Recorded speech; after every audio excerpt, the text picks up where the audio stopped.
La guerre qui arrive est une pièce de théâtre, orchestrée de toutes pièces par l'élite pour instaurer la dictature dystopique technologique. Des gens vont mourir, des innocents qui n'ont rien demandé, dans l'illusion d'un faux patriotisme, alors qu'ils seront envoyés au front uniquement pour appliquer un agenda mondial. Cette guerre surviendra après l'AGI, la singularité de l'intelligence artificielle, lorsque celle-ci parviendra à s'autocoder. Actuellement, Claude dépend encore environ 20% des humains, ce qui ralentit son développement.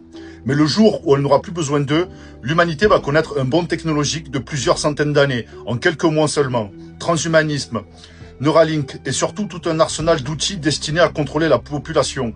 Tout comme les pédophiles ont servi de prétexte pour instaurer chaque contrôle, la guerre servira de prétexte pour imposer les nouveaux outils liberticides. L'humanité est encore totalement endormie, alors que nous vivons déjà les dernières années avant que le monde que nous connaissons aujourd'hui ne soit totalement métamorphosé.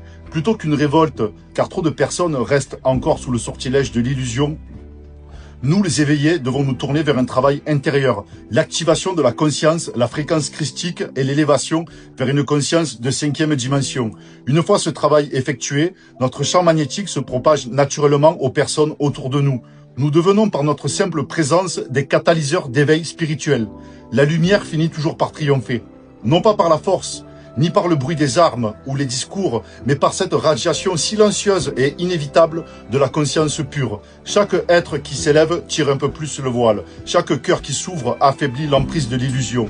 Et un jour viendra où cette lumière intérieure sera multipliée par des millions de présences de personnes éveillées. C'est ça le retour de Jésus-Christ, comme il l'avait annoncé. Pas un homme qui descend des nuages, le plus grand éveil de l'histoire. L'ancien monde perdra son emprise, non pas par la destruction, mais parce qu'ils ne pourront plus nous contrôler. Vous avez ma promesse, nous finirons par gagner.